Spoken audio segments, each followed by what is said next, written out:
Let's continue with our second session, and this is the special meeting of the Constitutional Affairs Panel on the election method for the Chief Executive in 2017 with Universal Suffrage. All right, please be seated.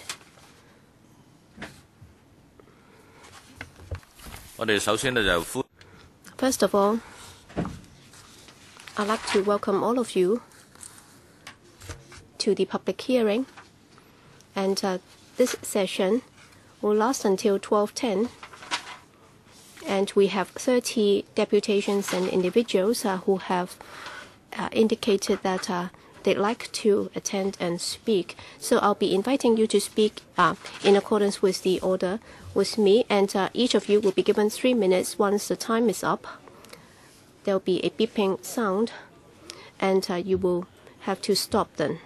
And for those who have not yet submitted their written submissions, your written comments can be passed on to our Secretariat so that we can distribute that to all members. I'd like to remind you that when you speak, you will not enjoy the immunity provided under the Electoral Powers and Privileges Ordinance, and your written submissions will also not be covered by this ordinance. And when you speak, please speak close to the microphone so that you can come through clearly. And if you would like to tune into the channels, there are different channels through your EPs. And before you came, we had already distributed certain guidelines to you with regard to the rules that you have to comply with here. And after you're ready, and after all of you have spoken, I'll invite the Undersecretary, Mr. Lau Kong-wah, to respond to your remarks, and I'll see if there is any time left. I'll invite members to comment. So let's get started. First, Mr. Cheng Yok Kai. Good morning, everyone. I'm representing the Taxi Drivers Association on the issue of universal suffrage. We support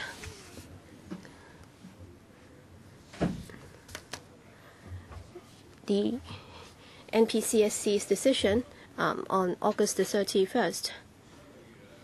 Well, we have to do things step by step. So within the taxi trade, well, we have also got a lot of disputes with the Transport Department, and we have a lot of demands. And we may not be able to achieve what we want every time, but then we have got many successful examples. All right, with regard to the Cross Harbour Tunnel taxi stand, well, in the past, we did not have that at all. But then after a lot of negotiations, we managed to set up such stops. And the shortfalls of not having these taxi stands in the past made many people not happy. But then after 12 years fight, we finally got it. It shows that the government is not blind at all. They would be prepared to listen to our views. But then without universal suffrage, then we will lose our right. I believe that we should work with the government, and we should look into the longer term, and I support the proposal. All right, there are two cards before you, and after you have spoken, please put that down again. Next, Mr. Fu Chen Chong. Thank you. I'm Fu Chen Chong from Defend Hong Kong campaign. Well, in every country and place, the political system and the legal system will have impacts on the community's development. Well, since the reunification, it's been 17 years, and the basic law has not been fully implemented in terms of protecting the stability and security in Hong Kong. And Article 23 of the basic law has not yet been implemented. So on the pace of democratization and constitutional reforms, should we be going going even faster than Western countries. For example, in the U.S. Presidential election, voters are not able to directly elect their president, and therefore, for George W. Bush, he got fewer votes than Al Gore, and still he won the campaign. So in 2017, if we were to have one man, one vote, universal suffrage for our chief executive, we are already more democratic than the U.S., and we are more qualified in implementing democratic reforms than in the U.S. But then let's not forget that in the U.S. They have the Patriot Law, and they also have a legal system to protect themselves, and constitutional reforms would be of secondary importance. And therefore, in Hong Kong, we should also follow that international standard in taking our constitutional reforms forward. All right, last year, we had the movement which has undermined the stability and prosperity of Hong Kong. And we can also see that there are politicians who have received black money from certain forces. And on the issue of the CE election, they are actually trying to stage a colour revolution, and they're actually chanting the slogan, and they're trying to fight for independence for Hong Kong, and they're actually undermining the relationship between Hong Kong and the central authorities. Well, in the past, we did not have democracy, and yet we had stability in our community, and we did not have road politics here. And they are standing in the way of the government's governance, and they are trying to stage this non-cooperation campaign. And I hope that officials would not try to lobby the Pan-Democrats, hoping that they would support the government's proposal. In fact, they're acting against the public's wishes, and if they vote down the package, I think that would be to the benefit of Hong Kong people, because what is going to happen then? Then the administration will then be able to focus its attention on the issue of Article 23 legislation, so that there will no longer be any Occupy movement that is against the interests of Hong Kong and our country. And we can also take reference from the experience of the UK and the US, so that we can also enact law which is against the anti-Occupy, which is against the Occupy movement. I think that would be in the interest of the community in Hong Kong. We don't want to have another Ukraine, so that overseas forces would be able to separate the country for their own interests. We hope that we can embark on our own path of democracy instead of following the footsteps of other countries. Next, Mr. Wong Si-hung.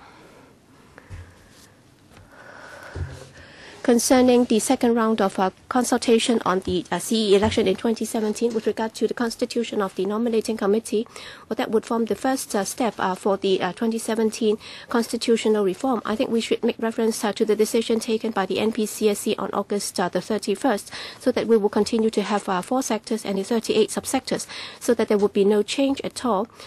And then the election method is something that we are all familiar with, and therefore if we just change that, that would give rise to further controversy.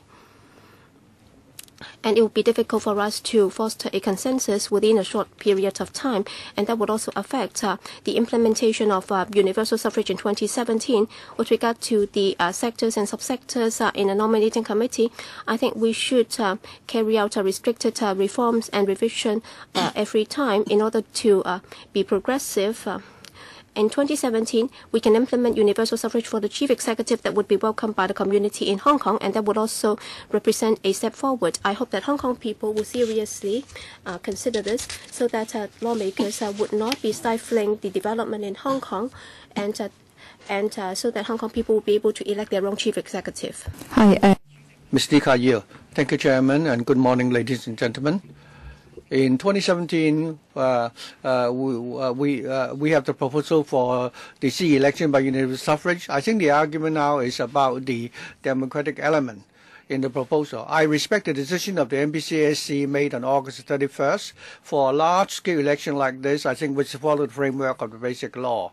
Instead of arguing over things which are not practical, why don't we simply be more pragmatic and focus the discussion on how, under the existing framework, we can make the election arrangement more democratic.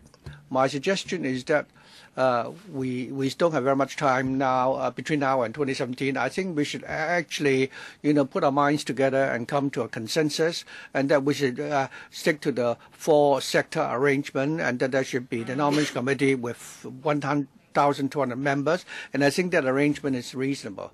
After 2017, I think our nomination committee can be, adjusted, slightly, and that is reasonable.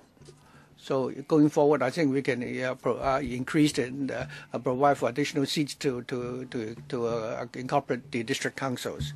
So and I hope that will make increase the democratic element and also enhance the credibility, legitimacy of the nomination committee. I think members should be pragmatic and reasonable instead of stepping in the way of democratic development. Mr. Lee Kuan Yew. I obtained my ID card in 1950. I'm rather old in age. I've gone through a lot in my life. I agree with the MPCSC decision made on August 31st. I'd like to ask members who are opposed to the present proposal 3 questions. First of all, Hong Kong has been under British rule for 150 years. Chris Patten was the last governor. I'd like to know when had the British listened to the views of the people of Hong Kong? None. And secondly, Deng Xiaoping said that after after the return of sovereignty, things will remain unchanged for 50 years,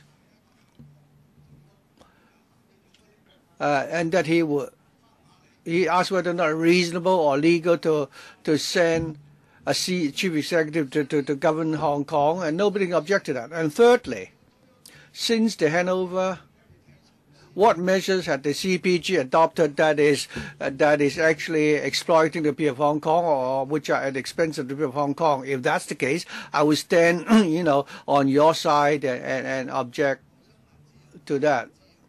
The claim that there is no freedom of press and freedom of opinion is wrong. I therefore agree. We should take an orderly and progressive approach. You may think that the NPC decision made on August 31st is not too perfect, but at least it is, a step forward in the right direction. So, and a candidate who get nomination of 150 members of the nomination committee can stand for election. Many of the electoral members have also stood for the election. How many votes did they get? So the term of the nomination committee is for 5 years. I agree that should not be changed. And the candidate who get the most votes in the election will be returned. And also, I also agree that the CE should not belong to any political party. Thank you. Next, Mr. Wong Lai Tung. The Kowloon Chamber of Commerce would like to make the following submissions. First of all, composition of the nomination committee. The nomination committee should have a membership of 1,200. This is, in accordance with the decision of the MPCSC made on August 31st. Regarding composition, we should follow the arrangements of the existing electoral committee.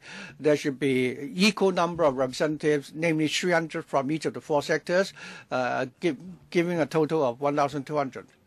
Regarding the structure of the subsectors, we propose that we should maintain the 38 subsectors as in the case of the electoral committee.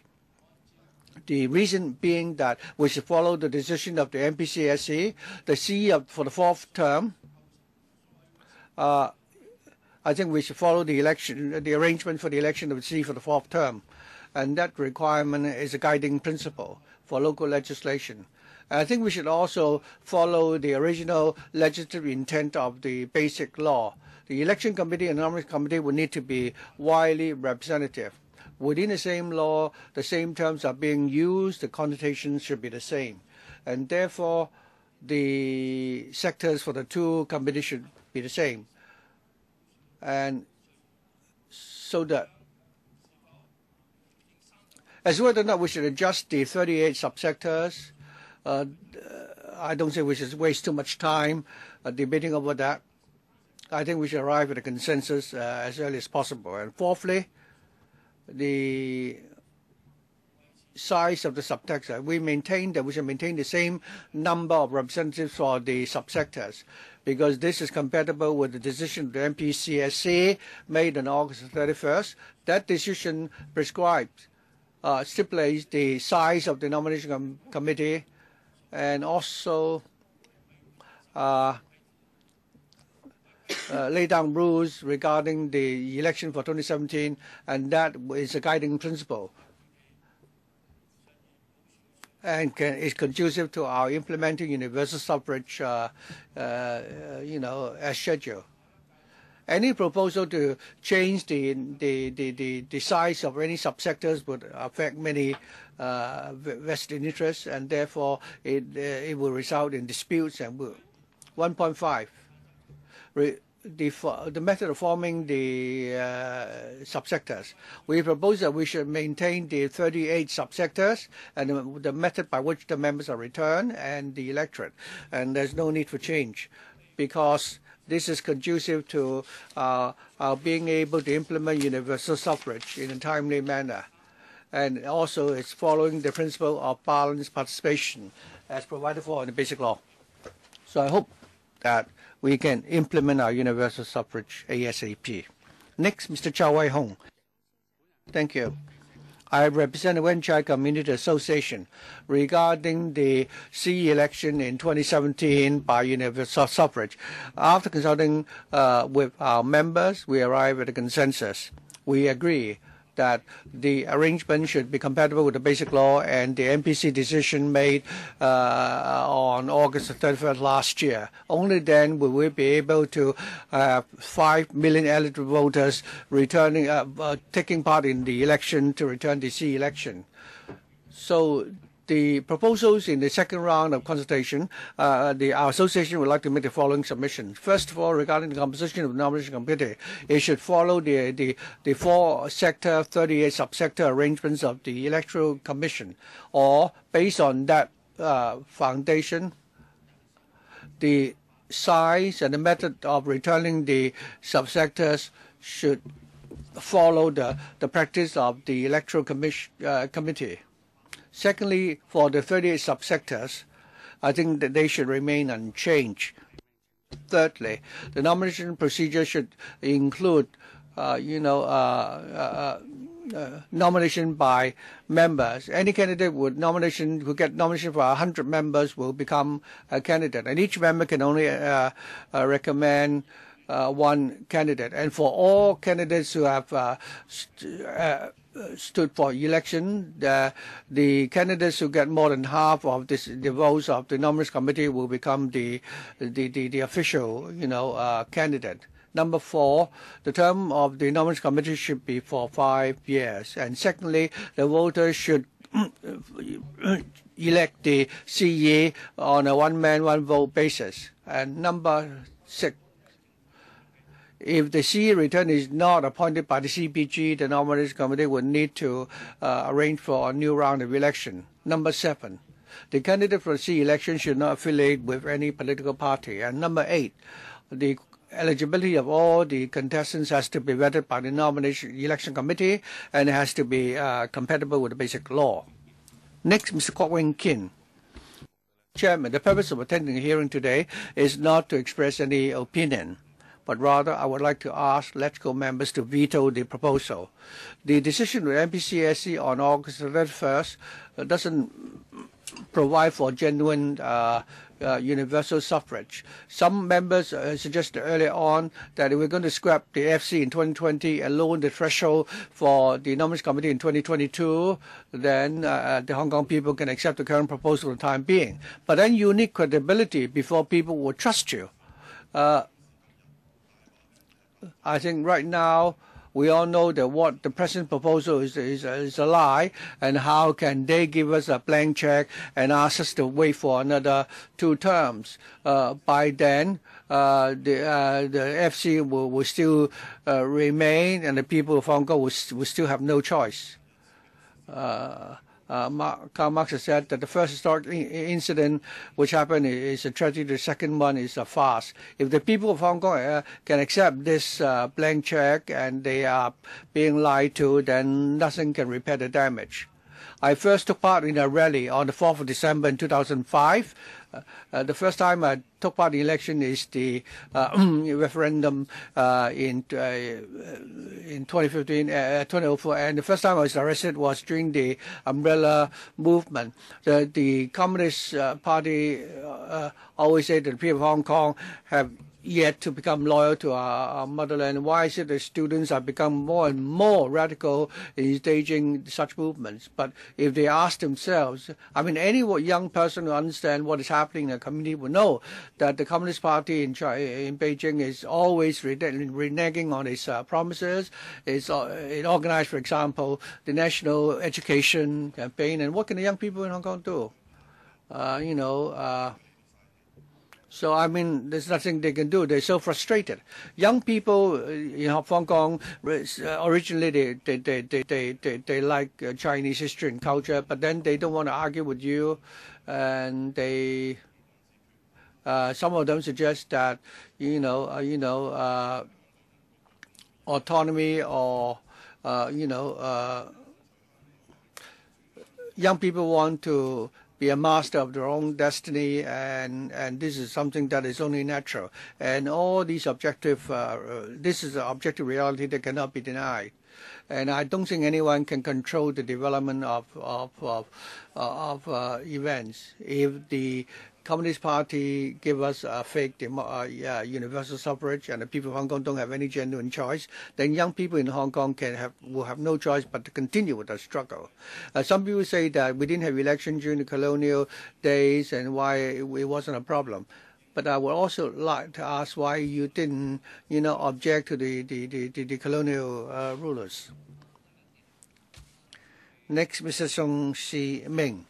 Today, I'd like to appeal to electoral members to veto the proposal for political reform. For example, on the Internet, if Mr. Yip Kai Foon stands for election, he claims that he is now making amends, he will not break the law again. If he stands for election, will you give him your votes? Similarly, the SAR government, which is controlled by the CPG, and they will be controlling those people who will stand for election. So where is the credibility in such an election? I don't think there is any.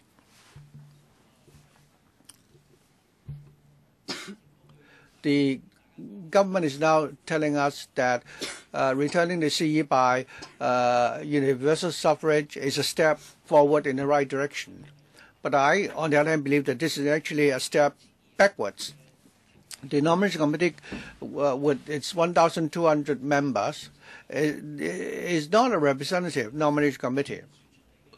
How are they elected? We don't know. Although we know that they are elected from among the 4 sectors, but how are they elected? Who are the people making the decision? Have they been selected by the general public? That's not the case. So I hope our electoral members will veto the present proposal of the government. Next, Mr. Kang Kok. Why? Thank you. Today, the government is conducting yet another round of public consultation. I believe this is again a waste of time. The government's policy all along has been, procrastination, or the consultation is only a show. We only have Mr. Lau Kong-wah present. You told us that there is division of labor. If the government really want to listen to us, why is it that the more senior officials are not here? Since the umbrella movement, we've seen government officials, you're repeating the same old tune. They always talk about the 8th August 31 decision and the annex to the basic law. They claim that everything is, open in negotiation. That is a lie. After the consultation, you can continue to ignore public opinion and continue to implement the screening process and deny us universal suffrage. And after 17 years after the handover, it is claimed that democratic development has to be done in an orderly manner, but this time we are actually taking a step backwards. And the nominating committee will continue to be the manipulating hand behind the scene. we are asked to accept something that is not genuine. What are we going to elect? So in the end, it's just something fake. So I think if it's fake, then it cannot be made genuine. Well, you talk about the rule of law. In fact, if you look at the basic law, when compared to what we had in 1997, in fact, you have more provisions than before. So why can't we have civil nomination also included in the basic law? Only then Only that is something that Hong Kong people want. So please do not try to protect the vested interest so that you'll be able to have an election method that is in your favor. So why don't you come clean and be open and be honest with the public so that we can have one man, one vote for the CE election, and then we should have a civil nomination instead of just having the 1,200 strong nominating committee doing everything. I think it's important that people should enjoy the right to nominate, to vote, and also to be nominated. Instead of emphasizing on one man, one vote and think that this is already universal suffrage, I think you have actually you're actually trying to brainwash people so that they would be misled into believing that that is already universal suffrage. If you look at the API, all right, you're asking people that you really don't want to have the vote. In fact, I'd like to answer on their behalf. That is without civil nomination, we would rather not have it. All right, you said that the nominating threshold would have to reach half. In fact, the NPCSC decision can be overturned. In fact, we have to be in line with the principle of progressive development, and then we will also have to have universal suffrage by one man, one vote. All right, we have already got the Occupy movement, which lasted for 79 days, and tens of thousands of people came out to occupy the streets in Hong Kong. All right, I cannot understand why some people say that, well, Hong Kong people supported this restrictive framework so that we will have fake universal suffrage. But then if you look at Robert Chow's signature campaign, it's a fake one. And in fact, he said that he's against the Occupy movement. In fact, even for those who are not supportive of the Occupy movement, they can also be in support of universal suffrage. All right. A good example is that, well, I have to go to work before I can get paid. But then if you pay me without requiring me to work, then why would I refuse to accept the pay? So I think the opinion poll conducted by the parties would not be a meaningful one. So why can't we have a referendum so that we'll be able to gauge the public's views on this? Well, this council should be representing the public, and theoretically speaking, the voting record of this council should be in line with public sentiments. And therefore, if there is a half-half split in public opinion, then we should have a half-half split of vote in this council too.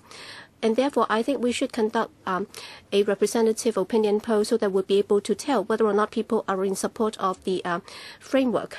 And even if you act in accordance with the August 31st decision, well, they said that there would be a nominating committee comprising 1,200 people, but then it doesn't say that we cannot have alternative nomination method. For example, for the three-track proposal proposed by the Occupy movement, we can also have civil nomination and also political party nomination. Why can't we have those as well? I think there is a lot of room for negotiation. For example, for the 1,200 strong nominating committee for the over half threshold, what does that mean? So are we saying that we will have to have more than half of the nominating committee members supporting that? For example, for a member representing the education sector, in fact, one person would be representing 1,000 electors or voters. So should we be looking at the representativeness of the individual member? For example, for a nominating member representing the education sector, his vote should be 100 more, should be 1,000 times, should carry 1,000 more times weight than the representative from the fishery sector. So I think that would also be a way of having progressive development. Next. In fact, today there is very little that we can say because under the restrictive framework of the August 31st decision, there cannot be genuine universal suffrage because the notion that we can still have universal suffrage under the restrictive framework, I think either they are distorting the truth, second, they are naive, and and ignorant. And thirdly, irrespective of how other government leaders have been chosen. But then we in Hong Kong are not an overseas country, and we are not having a presidential system. The chief executive is the top leader in Hong Kong, and he is the head of the government. And therefore, the CE election, however, whichever method we are going to adopt, well, who will have the right to nominate, who will have the right to cast their votes, and who will have the right to be nominated, I think only when we can realize those rights will we be able to tell whether or not the chief executive has been returned by a democratic method. Well, Hong Kong public have already indicated their stance very clearly. That is, they are against this fake election method, whether it's the umbrella movement or the civil referendum. And even within this council, for the directly elected members, out of the 35 GC members, for the Pan-Democrats who are against the fake Universal Suffrage package, they account for the majority. And most of these Pan-Democratic members are actually representing the overwhelming majority of the public. But then, under the distorted system in this council, the members are representing the majority view in the community would only account for the minority in this council. Well, even now, the Pan-Democrats will still have the veto power in this council. But then, that would only be the case where there is a very high threshold before any constitutional reform package can be passed. This is already a very undemocratic council, and now we are fighting for a system under which we can elect the chief executive by a democratic method. When can we achieve that? And the purpose of having this universal suffrage package, that is to ensure that the government will be accountable to the public. And without a democratic government, then this government will just be working in collusion with the vested interests. And the vested interests have dominated the nominating committee. That's why the government will be inclined or will be favoring the vested interests. And if the Constitution does not change, then they will still be acting in favor of the vested interests. So they are just representing vested interest A and vested interest B. And if we were only given those choices, then this is not genuine democracy. And Hong Kong people's livelihood problems cannot be resolved. That's why when the government talks about consultation on constitutional reform package, I think that is a non-starter. The only thing that we can do is to vote down the package.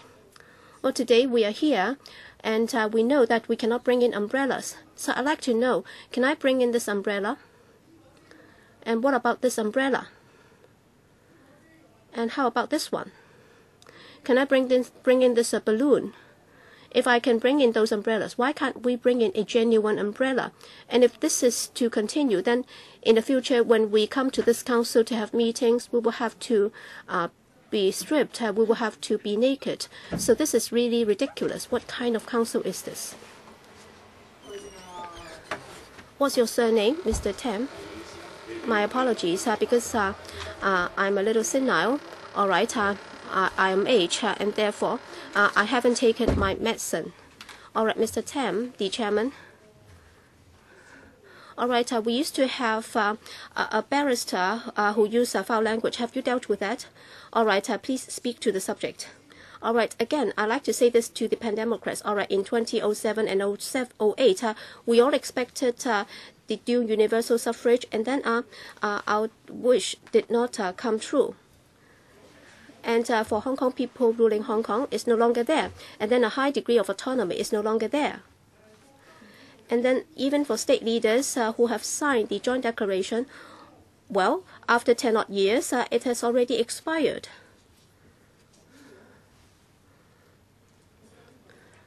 Okay, so Pan-Democrats, why do you still bother to make an about turn to support the package? Please insist on your stance. Please do not just turn around and support the package just because they have made some minor changes. All right, Mr. Tam, you've also been returned by a civil nomination system. All right, as the chairman of this panel, all right, if there is a civil nomination, then there will definitely be many nominations. So long as you're prepared to say something, then there will be many people who would be prepared to try their best. And then they would be more willing to come forward to support you, despite the fact that, the president of the council, Mr. Jesper Zhang, he's very competent. So if there is civil nomination, he will definitely be nominated because most of us do not have the illicit materials about him. So we will not. So why is it that your party does not support a civil nomination? It's something really very good. All right, with 10 odd seconds left. Other than the balloons and also the umbrellas that I brought with me, well, today I've also got this clipper, the nail clipper, because if any member would need to clip their nails, well, please don't hesitate to come to me. I'll give it to you. Next, well, in the past, police officers used to tell the public that if you encounter any fraudsters on the streets, then just tell the police, and then we will bring them to book. Well, for the restrictive framework imposed by the NPCSC on August 31st, for the nominating committee, which is controlled by the central government, all right, they would just be cherry-picking 2 or 3 candidates, and then they would allow these candidates to be voted on by the voters in Hong Kong. All right, just imagine, for a chief executive who has not been elected by the Hong Kong voters, then how can he be accountable to the community of Hong Kong? But then he'll then be elected by the people of Hong Kong, and then he would claim to have this public mandate. And how can you restrict him? How can you control him? And I would suspect that several million voters would just cast blank votes in order to make a statement of protest. But then that would not be counted. On the other hand, there would be many vested interest votes. All right, I would expect that that would go up to more than 1 million. But then those would be counted. So the 1 million or so votes would then give the public mandate to the chief executive. And yet this chief executive would only be representing the interests of the Central People's Government because he has been anointed by the central government. So it's just a scam. So, and yet in the face of this scam, Hong Kong people have nowhere to turn to. There is no way that we can lodge any complaint. So the only thing that we can do is to take to the streets, and yet we have been smeared, and we have been arrested, and we have been beaten up.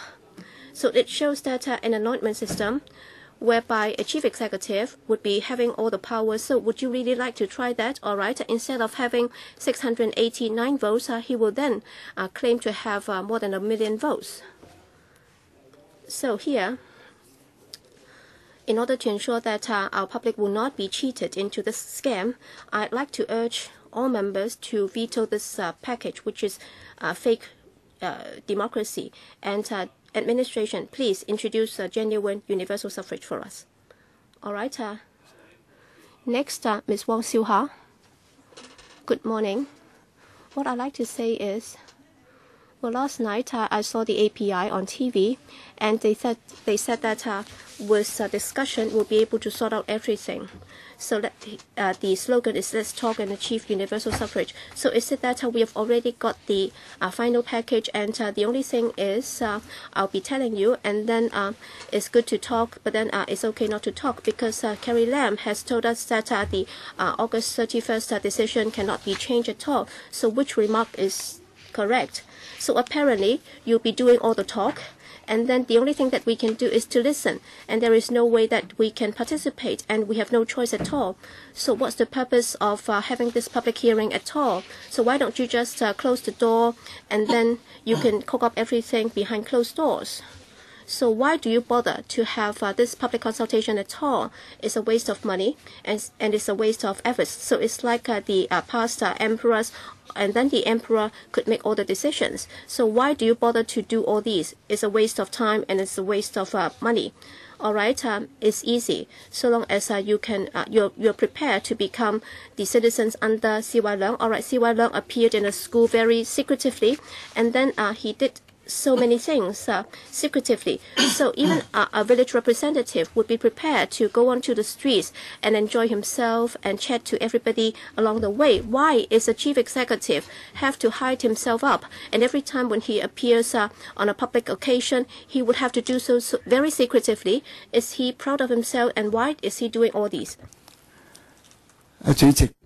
Next. Chairman, I'm over 80. I've lived in Hong Kong for more than 50 years. I am a genuine Hong Kong resident. I really love Hong Kong. We hope that Hong Kong can remain stable and prosperous. Unfortunately, over the last 30-odd years, under the rule of the British, we had our freedom but not democracy. Since it's been 17.5 years since the handover, we have seen that Hong Kong has remained stable and prosperous. We are able to develop peacefully. We love Hong Kong. We hope that Hong Kong will be able to develop further. However, there are people who, pretends to be supporting democracy, but they really, in fact, want Hong Kong to be, in chaos. If they continue to do that, then Hong Kong will simply, be finished one day. Democracy is one of our objectives. We should achieve it in a steady and progressive manner. We shouldn't try to, achieve democracy overnight, because if we did that, there will be even more confusion in Hong Kong.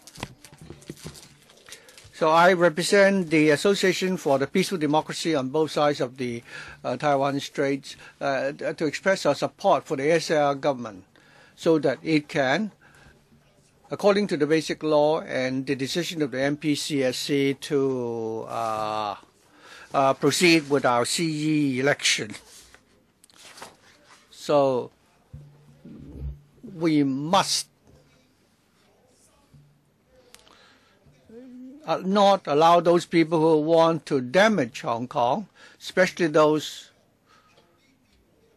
who are real patriots, are the senior citizens. Young people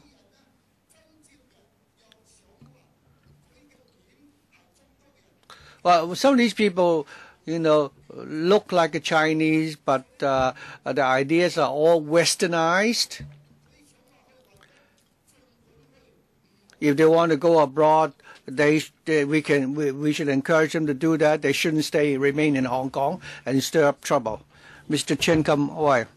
Well, I speak in my own personal capacity, and I strongly object to the proposal, the current proposal. I hope that the Pan-Democratic members will stick to your convictions.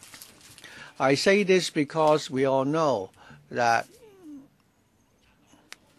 when we reason with the communists, it doesn't make any sense.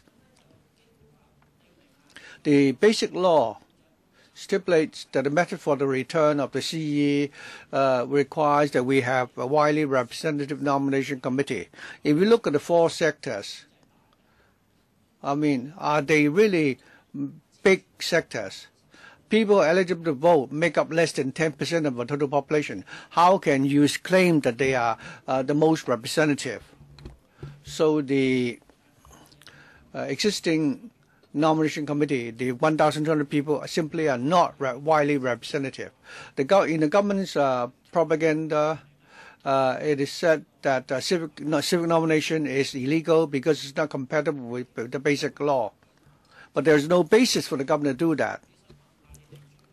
If you ask, let me say, where in the constitution of the Chinese government said that civil nomination is illegal?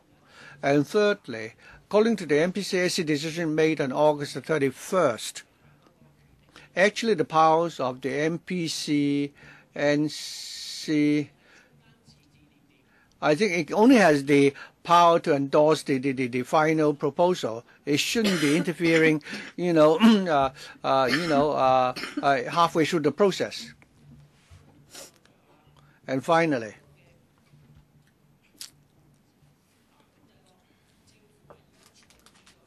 the government has now drafted this proposal for the CE election. It's been more than 10 years, but the government is not able to give us the ultimate blueprint or timetable. They will give us piecemeal promises to talk about 2022 and 2021. Please give us the ultimate option. Don't ask us to accept whatever is being proposed now. Well, we may be stuck with what you are proposing now until we die. Those people in favor of pocketing what is being proposed here, it's like we are swallowing poison slowly. We're now living in the 21st century, and I don't think we should accept anything that is being imposed upon us. It's not like arranged marriage. I mean, should children be allowed the parents to arrange the marriages? In our case, we only have 3 options or choices. Ko Da-ban, Fu Chen-chung, and Siu Wai-leung. The government will tell you these are good candidates.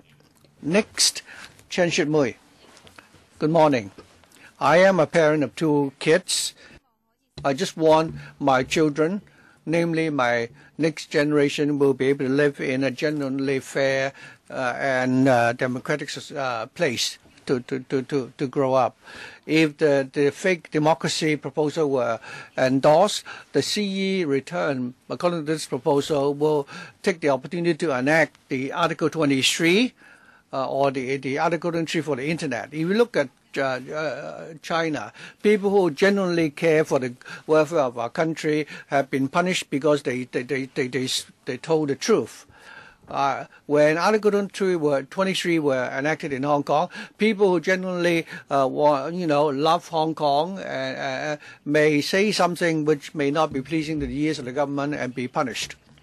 The administration of Siu Wai-leung is packaging the fake democracy as universal suffrage for the 2017 CE election and try to fool the people of Hong Kong.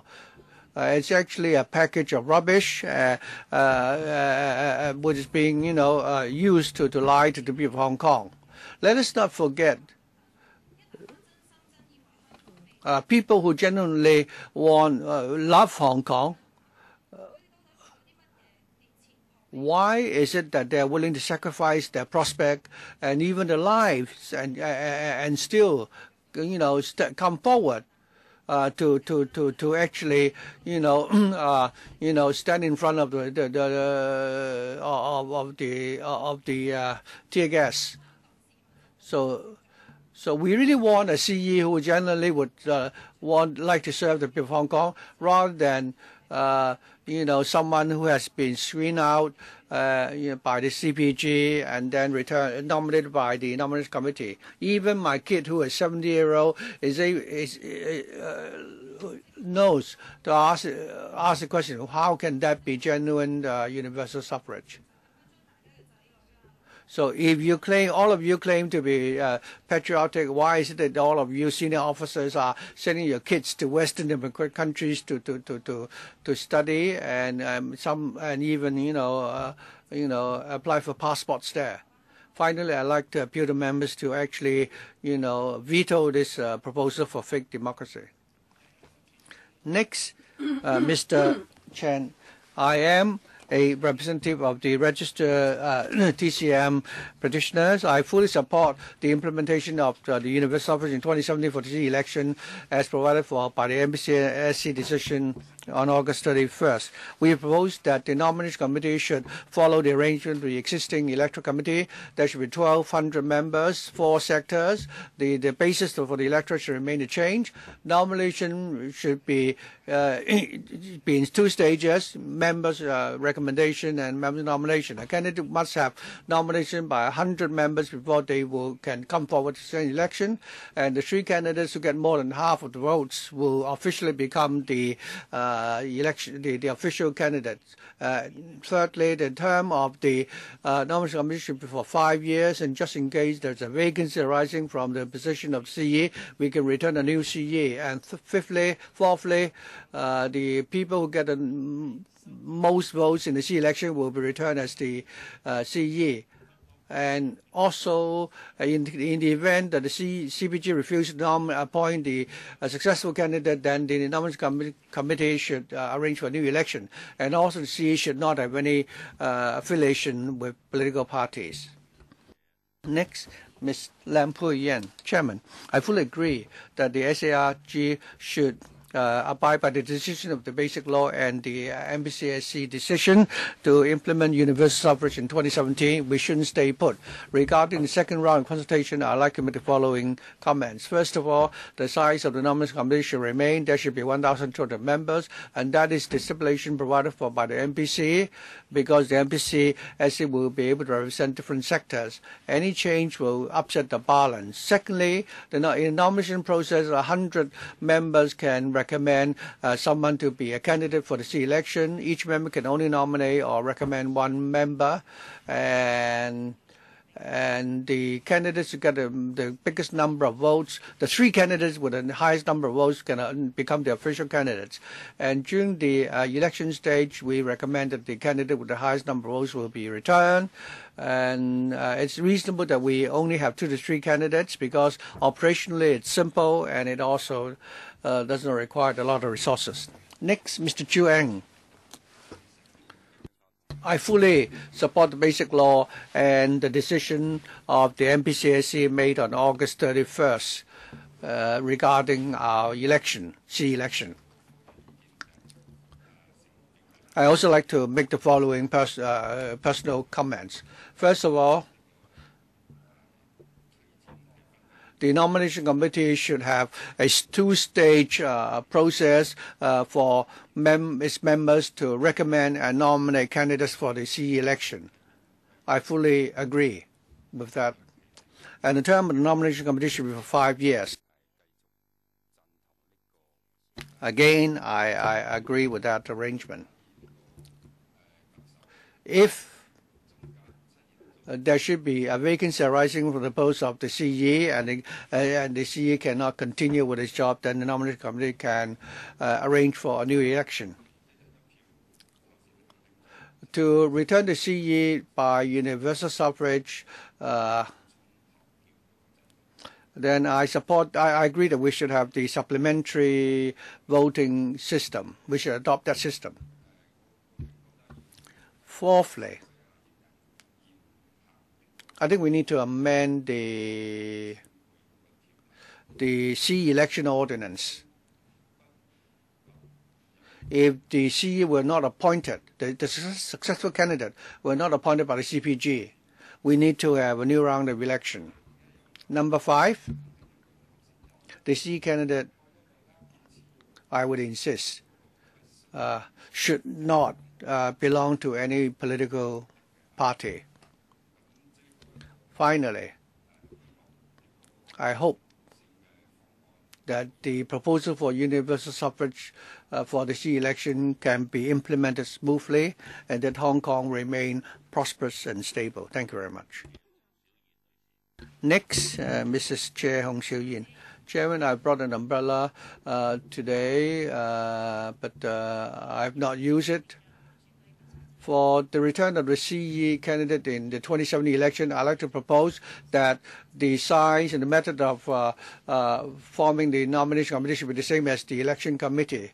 For those who have taken part in the district council and legislative election, they may have, chosen a member of the election committee, and they would represent several million voters. And secondly, the nomination committee's procedure for nominating the CE candidate can be in 2 stages. In stage 1, we have members recommending the candidates, and secondly, in stage 2, members' nomination. and the candidate must obtain sufficient number of signatures from members of the nominating committee. And if they get 100, if you successfully get 100 signatures, you can enroll for the election, and then there should be a ceiling of 200 signature, so that we can avoid the scenario of one candidate getting the signature of the majority of the members. And in stage 2, members of the committee can nominate the candidates by voting. In order that the process be transparent and the process be competitive, we suggest that candidates who get the support of half of the members can become the candidate to contest the C election by universal suffrage. But then if it's not an open ballot, then there is no way to tell how many votes that individual members have casted. But then I think the best thing is to impose a cap that every member would only be allowed to vote for 3 candidates, and the system would be very similar to that for the district council election and the legislative election, or else voters will be very confused. And also, if the chief executive elector is not appointed by the central authorities, then we will have to do the election again. And then the nominating committee should have a term of 5 years, so that whenever there is any candidate who is not appointed, then we can have the nomination process again. But then in the event that any CE elect is not appointed by the central authorities, then we will have to dissolve the nominating committee, and then we will have to have the process starting all over again. I hope that the constitutional reform package can be passed this year. Yes, there is no civil nomination, but then please do not deprive the 5 million eligible voters of their votes. Thank you. Next, Li Chi-cho. Thank you, Chairman. Well, Hong Kong has always been part of China, and it's just a special administrative region, and therefore we cannot act in violation of the basic law as well as the decision by the NPCSC. This is just common sense, because one country, 2 systems means that we are one system under the one country. And in order to ensure that people will be able to live happily here with stability and prosperity, we also have to uphold the sovereignty of our state and maintain security of our state. And any CE candidate will also have to be a patriot. And during the nomination period, any candidates taking part in the election must be screened first, so that for any aspiring candidates, they will have to be screened, and they will have to state very clearly that they are willing to serve and swear allegiance to the central authorities as well as the Hong Kong SAR. In 2017, this will be the first ever that we'll be able to cast our vote to elect our chief executive. That's the consensus of our community. That's why I hope that lawmakers, in order to be accountable to history and be accountable to your voters, you do have the duty to vote on the package after discussion and consultation. You should take concrete action to support the democratic development of Hong Kong, so that Hong Kong people will enjoy one man, one vote in electing their chief executive. This is a once in a blue moon chance for us to elect our chief executive. And then for those lawmakers with unrealistic aspirations, I think they are undermining the community. And in fact, even the Hong Kong U opinion poll has already suggested that a majority of the public would like you to pass the package. As regards the consultation document, I agree that for the nominating committee, the constitution, the size, and so on should be the same as the election committee. Because if we try to make changes, there is no way that we can foster a consensus to ensure that the package will be passed smoothly, and the candidate should be screened in very easily. And then for the blank votes and also for the opposition votes, they should be invalid. They should be counted as invalid votes, so as to ensure that whoever wins the election will have the public mandate. And then for the specific views and comments on the consultation document, I've already written in, and therefore I do not propose to repeat them here. I hope that the administration would attach importance to educating the young so that the consultation document can go into the schools, and then you'll be able to collect the views of the youngsters and get their support. Thank you.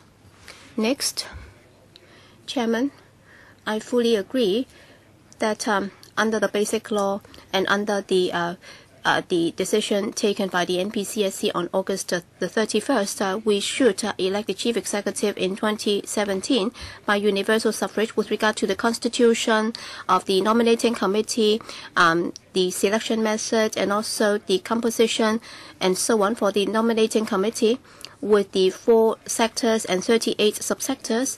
I think they should remain the same because these systems have been in operation for many years and they are very familiar to the voters. Concerning the nominating process and procedures, at the nominating stage, I agree that every member of the nominating committee can nominate 1 member, and then with 100 endorsement from the nominating committee, the candidate can become a nominee. And then for the nominee getting the largest number of votes and can then run for the election, and there can be 2 to 3 candidates, and then voters will be able to cast their votes in selecting the chief executive, and there should be 2 rounds election in order to avoid a situation whereby any candidate getting less than half of the votes will win. So we will have to ensure that there will be sufficient support for the chief executive incumbent. And we also have to recognize that the central authorities have substantial or substantive power in appointing the chief executive. And therefore, if there is any candidate who is not appointed by the Central People's Government, then we will have to make sure that there are procedures in place to conduct a new round of election. And we think that the term of office for the chief executive should be 5 years, and any chief executive incumbent should not belong to any political party.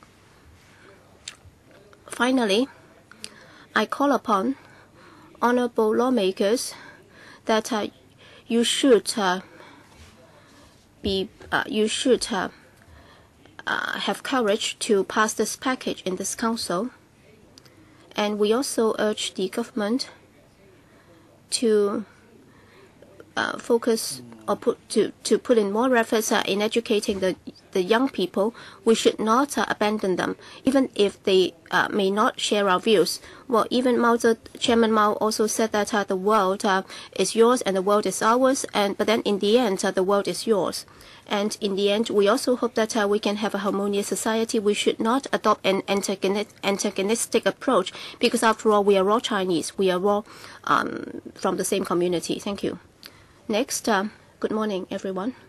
I agree that under the Basic Law and the NPCSC August 31st decision, we should elect the chief executive by universal suffrage in 2017. With regard to the specific election method and the consultation document, I suggest that the election method for the chief executive in 2017 be amended in the following ways. Number 1, the 4 sectors of the election committee should be transferred to the nominating committee, and then with regard to the size of the committee and also the election method, there should be no change, because the electoral base for the existing election committee has been in operation many years, and it's been very stable and it's very familiar to the voters. And also in 2017 is the first ever time that we are able to elect our chief executive by universal suffrage, and therefore the most pressing thing is to allow people to have 1 man, 1 vote, but then there is not much time to go, and therefore we have to be pragmatic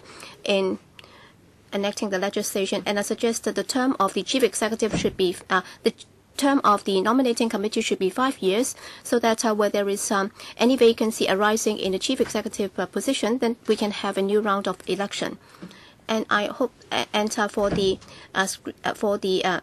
candidate with 100 nominating votes, he should be able to run as a nominee, and the threshold has been lowered so that for any aspiring candidates, they will be able to see hope.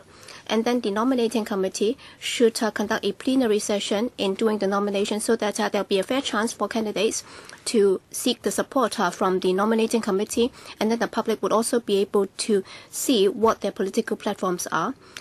And then the central government has the substantive power in appointing the CE. And if any CE elect is not appointed, then in order to ensure that there will be no confusion and also to ensure that the system will continue to function, we should suggest that the current CEEO be amended so that under the circumstances where a CE candidate is not appointed, then we can have a re-election. And we should also maintain the current rules with regard to the CE. And also at the nominating process, at the election process, there should be 2 rounds of voting so as to ensure that candidates will only win if they have the majority support of the community. These are my views. Thank you.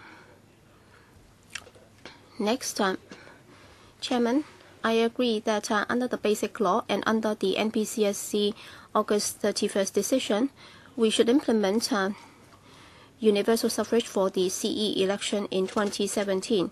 Concerning the 2017 CE election, in the consultation document, there are specific proposals. I suggest that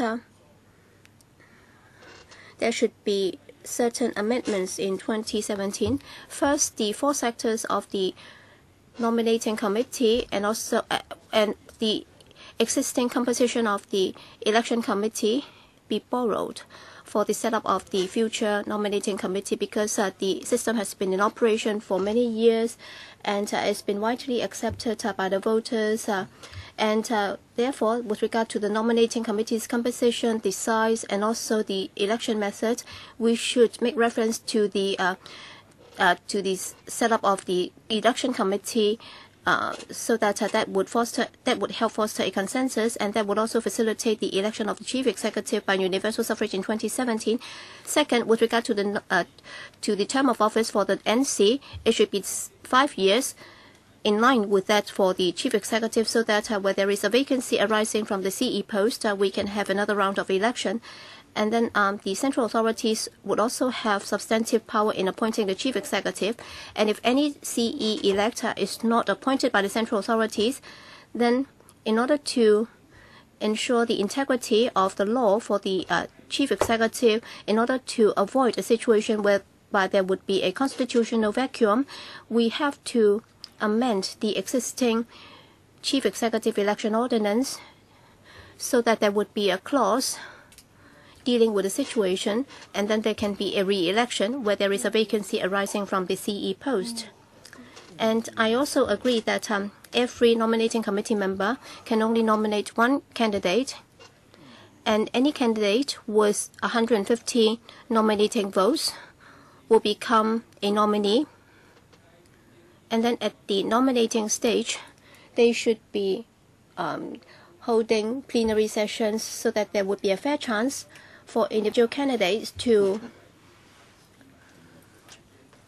explain their political platform and ideas to the NC members as well as the public in order to get their support. Finally, about the chief executive, under the existing law, he is not allowed to be a member from any political party, and we believe that that provision should continue. And then before any nominee is nominated, at the application stage, there should be a screening of the eligibility of any candidate. And finally, we should allow the public to vote to elect the chief executive by 1 man, 1 vote. Next, I agree that constitutional reform should be done on the basis of the Basic Law as well as the NPCSC decision, so that in 2017 we can make a step forward by electing the chief executive by universal suffrage. With regard to the chief executive election, number 1, on the setup of the nominating committee, I suggest that the size should be 1,200, and there should be 4 sectors with 38 subsectors, and the number should be in accordance with the existing arrangement, and the size of individual subsectors should remain the same, and the electoral basis should be the same. And also for the nominating procedures, well, there should be recommendation by the nominating committee members, and at present the threshold is kept at 150, and then any candidate who manages to get 150 votes from the 150 nominations can stand, and every member can only nominate one candidate, and the NC will also have to convene plenary sessions in doing the nomination, so that the candidates will be able to have a full chance to explain their political platforms to the voters. Explain their manifesto and their visions, and to win the support of the members. There should be 2 or 3 candidates, and the first 3 candidates with the highest number of votes will stand for the election. And the election should be by secret ballot, and individual members should vote. The members should vote individually to return the 3 candidates to contest the election. We propose that the candidate we propose that the first past the post arrangement be adopted. Finally, I hope that electoral members can pass the proposal so that all voters in Hong Kong can elect the CE for the next term by universal suffrage. Any global response from the Undersecretary? Thank you, Chairman. I'd like to thank all the deputations and individuals for coming here this morning to express their views. I've heard many of you expressing your views regarding the proposal for returning the CE by universal suffrage. Many of you suggested that we should follow the follow the NPCSC's decision, and there is a legal basis for that. Some of you made comments regarding the composition of the nomination committee, nomination procedure, the voting method, and what should happen when the CPG refuses to appoint the CE elect. We've heard all those views, and we'll put them on record, and we'll certainly there will be a reference that we will refer to. All of you treasure the overall interests of Hong Kong. You all cherish a stable environment which Hong Kong needs. Several of you made the following comments. One of you asked whether or not is it the case that we don't have a timetable. In the decision by the NPSC in 2007, it did provide for a timetable. It was proposed that in 2017 we can have the CE election by the CE return by election. Subsequently, we can return the electoral by universal suffrage. 8 years ago, it was the timetable was already laid down. The 5-step for political reform, I think we've already taken the first 2 steps. We're going to propose the motion to LegCo, and that will be the 3rd step. If it were endorsed by LegCo, I can say that we've already have taken that most crucial step towards the election of the CE by universal suffrage. And 2 years later, we can really implement that. So we're now at the crucial stage. Some of you mentioned that if we support the decision of the NPCC on August 31st last year, we are not moving forward. Instead, we are taking a step backwards. I must apologize because I do not agree or subscribe to that argument. No matter how you look at it, a CE to be returned by 5 million eligible voters is always much better than a CE to be returned by 12,000 persons, 1,200 persons. For all the eligible voters in Hong Kong to give the support to a CE would certainly enable his would result in better administration by that CE, and this is something which the majority of the people of Hong Kong would like to see happening. I believe this is also our joint aspiration. A lady asked whether or not there is still room for more negotiations. I can say that this is the attitude that we have adopted in conducting the second round of consultation. During the first round of extensive consultation, we have received a total of 120,000 submissions. We've attended more than 200 consultation sessions, after which we produce a report for the CPG to consider. And we have honestly reflected all the views which were conveyed to us by the public. After the MPCSC has made this decision, and under this framework, we still need to continue with the dialogue. And so far, we have encountered many difficulties, and we've also observed or noticed that we may not be able to get the support of 2/3 of the members of this council. But I can say this to you, that is, the whole team within administration is working steadfastly on this exercise. So we have the greatest sincerity. We'll put in our best effort. Hopefully we can find some room where we can arrive at some consensus so that we can really implement universal suffrage for the CE election for Hong Kong. It's now time for members to ask questions. Any questions? Mr. Yip Kin Yuen, anyone else? If not, Mr. Yip Kin Yuen, you have 5 minutes. Chairman, I'd like to thank all the deputations for coming here this morning to express your views to us. I'd just like to ask one question, especially those people who agree that we should follow the decision of the MPC on August 31st in deciding on our political system. I believe within our community we now have, two opposite views regarding whether we should support or agree the MPC decision. I really have strong objections to the MPC decision on August 31st. The whole package is really disappointing. But many of you have said this morning that we must abide by the decision of the MPCSC on August 31st in formulating our political reform package. I'd like to ask the reason why. I heard two reasons being offered just now, one being that the decision on August 31st was the decision of the MPCSC, and so from the legal perspective, the MPC has that authority. And secondly, if we do not follow that decision, then our disputes will continue. So one resorts to the authority of the MPC, the other one is expediency. Other than that, are there any reasons why we should follow that? I come from the education sector. The education sector, of course, believes that there is a meaning in authority, but we also need to have an independent mind. We have to ask whether or not we agree with the contents of the decision. It's not enough that we only, obey the authority of the MPC. I mean, our political reform will still need to move forward.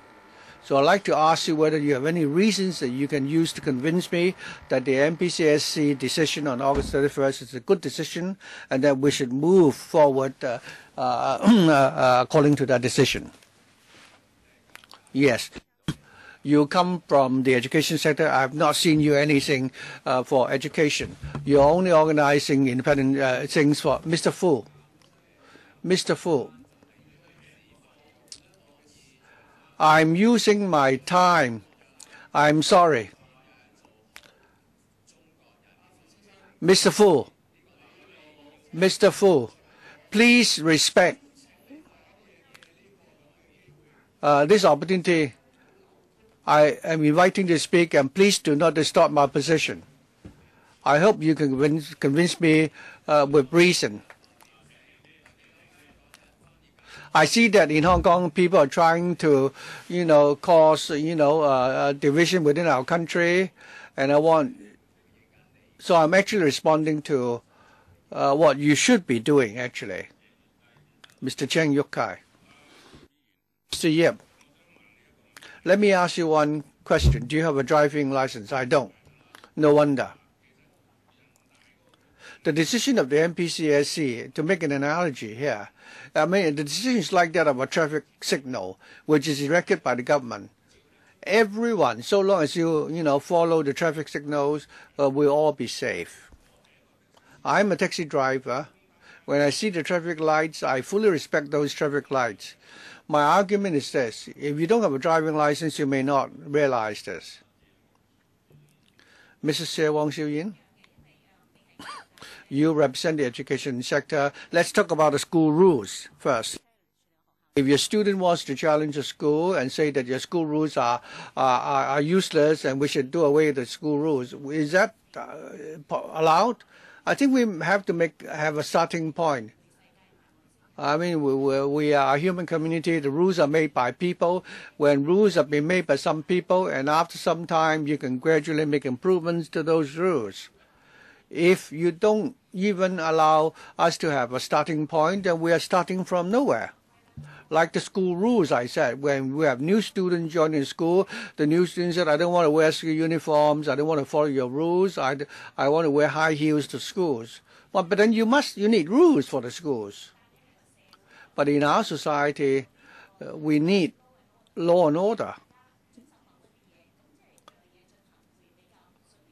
so that there could be, order. That's why I support the decision of the NPCSC on August 31st, because you need a starting point. They're not saying that they won't allow you to do any change in the future. So I mean, human beings are able to make, improvements all the time. Why are you so pessimistic? You should have confidence in the people of Hong Kong. Mr. Chairman, thank you. Mr. Chin Kam Lam. I'm grateful to the deputations for coming here this morning to express their views.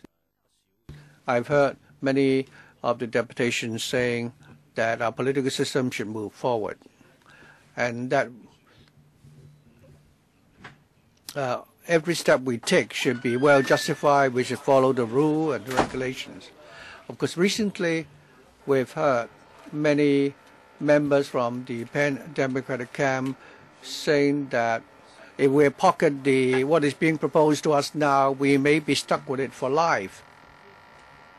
Well, this is the way some people think.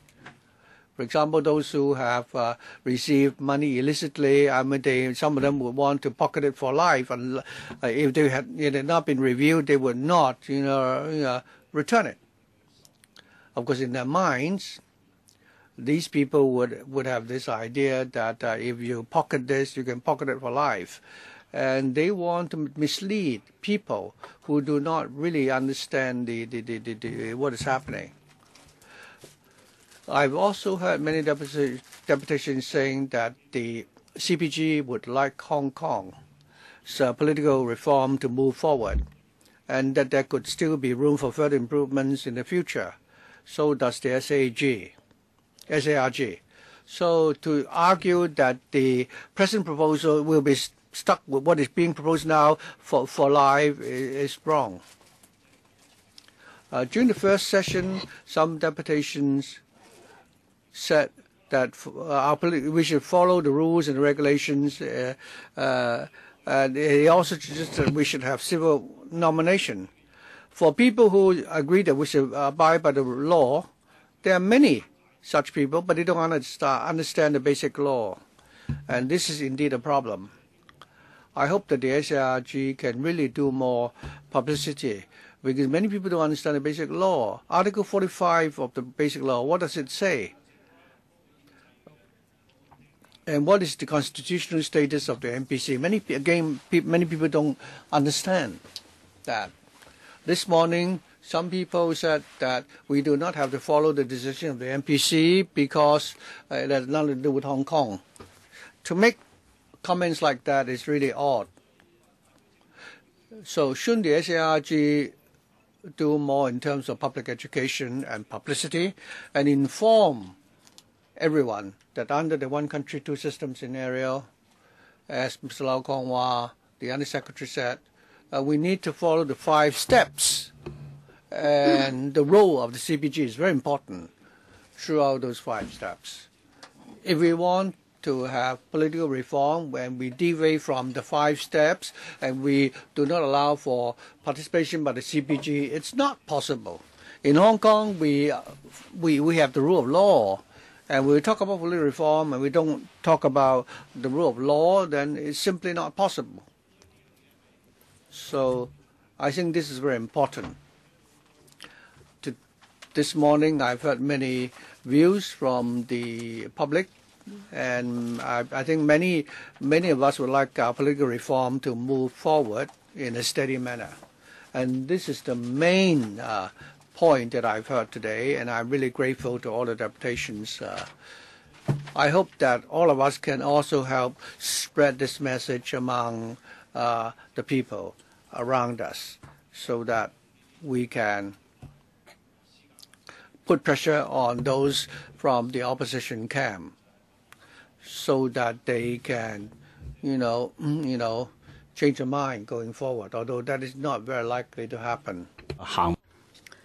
Because failing that, we will not be able to take that step forward. And then in the future, if we try to take that step, that would be even more difficult.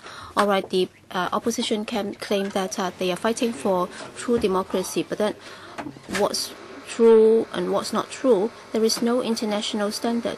When it comes to international standard, honestly, there is no election method that is one size fits all, which can be applied anywhere, because all jurisdictions will have to look at their own circumstances in coming up with their own election methods. So I hope that in the next weeks and months, we all hope that we can work together to get this passed. Madam Chen Yun-han, well, just now I also noticed that there are some friends, all right, by this stage, they think that there is no room for discussion and they will have to vote it down. But then those deputations have left, and I find it regrettable. All right, I don't know. For the next batch, they'll be coming in shortly. I think the situation right now is like this. There are many people who would like to see this package passed, like many of you here. And they have different thoughts. And well, I think for the deputations appearing in the first session, that's the same. So after listening to your views today, I think you all go to very extremes. Well, on the side of Lau Kong-wah, all right, the administration is advocating for this, hoping that there can be progress in our community. But then if you look at the practice in Hong Kong in the past, well, we all try to adopt a middle-of-the-road approach, but then what's regrettable is that there are many people out there, like Professor Albert Chen, and recently the administration also mooted some ideas about how we can make further progress in 2022. And also, Professor Albert Chen also suggested that we can also put in place a blank vote system. So all we are trying to do is to get it passed because we need to get 2/3 majority support from this council. And Mr. Ip Kin Yuen, after he has spoken, he said a number of things, and then he supplemented it by a but clause. Well, I've been working in the labor sector for more than 30 years, and every time when I heard people say anything with a but clause, I would always follow up. So we are not really in a confrontational state, and therefore, just by arguing with the other side is not meaningful. All right, Mr. Lau, you really have a very important mission. You try to get it passed, but then there are people who try to say no to whatever you propose. I read an economic journal article today, and I also had some feelings about this. So, Undersecretary, is it possible for you to arrange for some meetings so that before the end of the consultation period, can you try to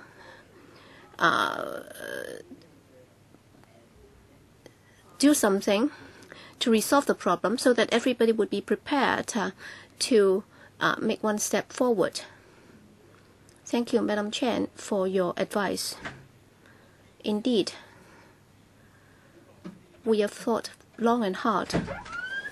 We hope that we can resort to all ways and means to press ahead with the current package. And listening to what you said, I think it's a very rational question. That is, how are we able to win over the opposition camp so that they would be prepared to support the August 31st decision?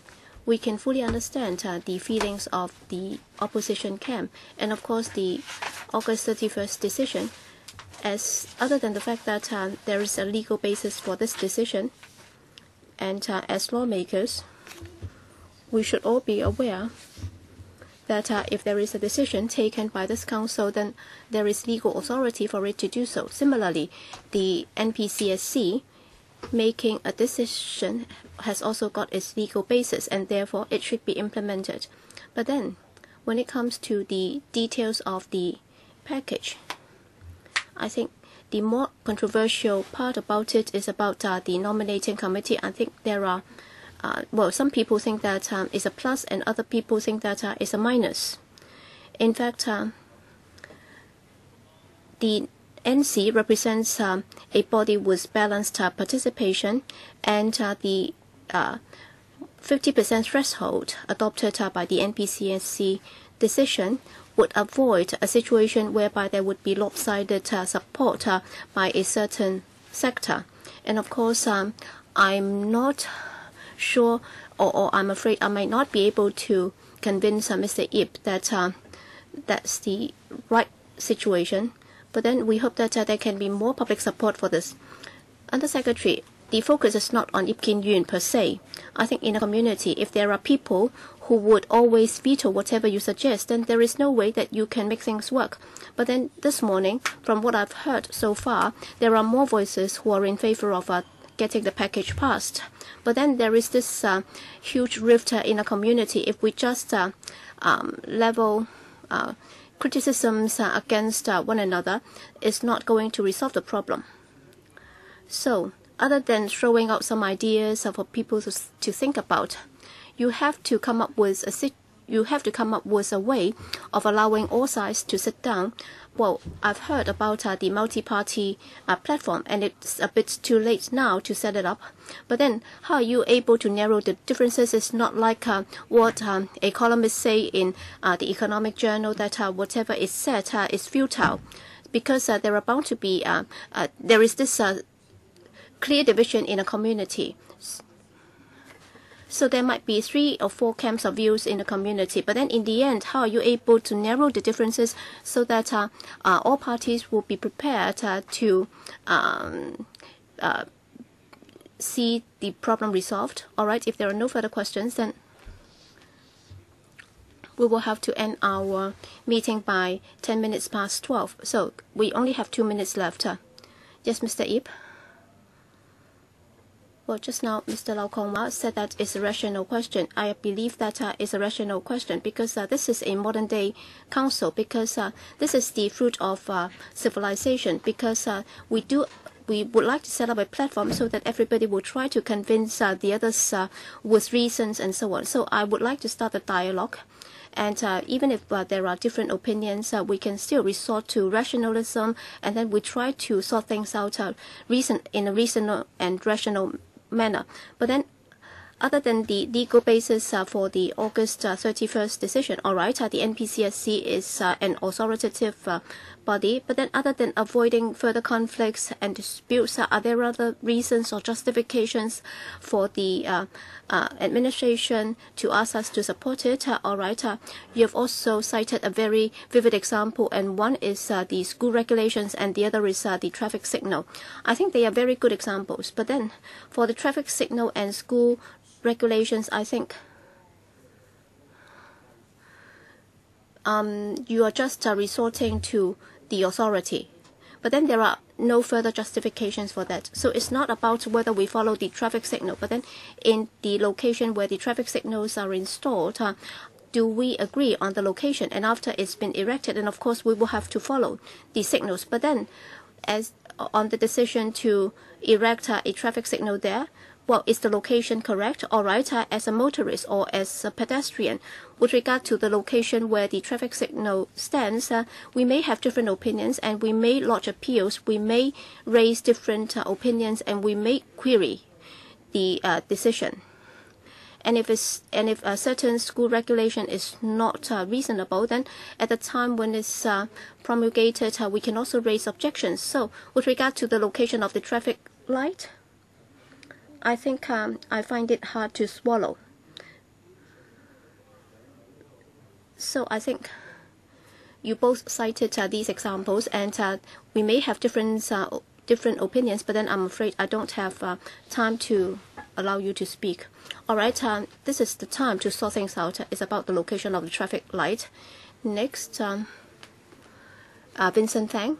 Thank you, Chairman. I'd like to thank the deputations for coming to the hearing on a Saturday morning. Chairman, I'm not a member of the panel, and I'm grateful to you for giving me the chance to speak.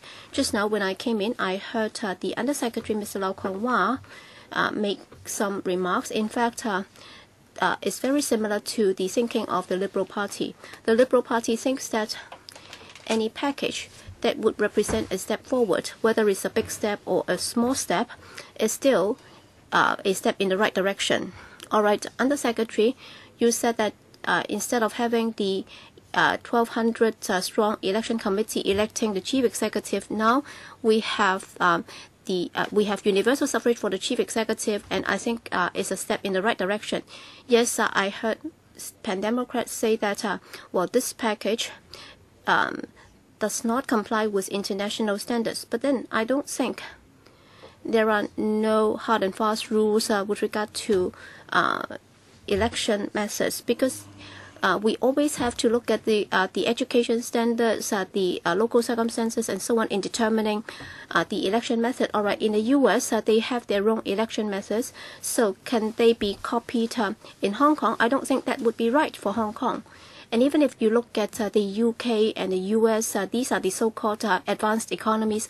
All right, they have democracy and so on. But then if you look at their current election methods, well, that cannot be achieved overnight. They also went through a very lengthy process, and after several decades of changes before they managed to come to the current state of situation. All right, in the UK, in the old times, only the landlords had the right to vote, and only recently women got the emancipation, and they enjoy the right to vote. And then in the U.S., is it that starting from day one, everybody enjoy equal opportunity in casting their votes? No, that's not true. And now in Hong Kong, there should be two rules that should not be violated. Number one is the basic law, and number two is the August 31st decision by the NPCSC. And under those two frameworks, we still have some flexibility as to what we like to do. And Mr. Chen Kam Lim made a very good point just now. That is, many people in Hong Kong, when it comes to the basic law and the NPCSC August 31st decision, many of them do not quite understand them. And therefore, in your API, I hope that you can work harder. Thank you. All right. It's time for us to wrap up this session. And once again, I'd like to thank you for coming to this public hearing. So we have deputations and individuals. And so we will adjourn the meeting for the time being, and then we'll resume at 1. So please be back by 1. Thank you. Okay.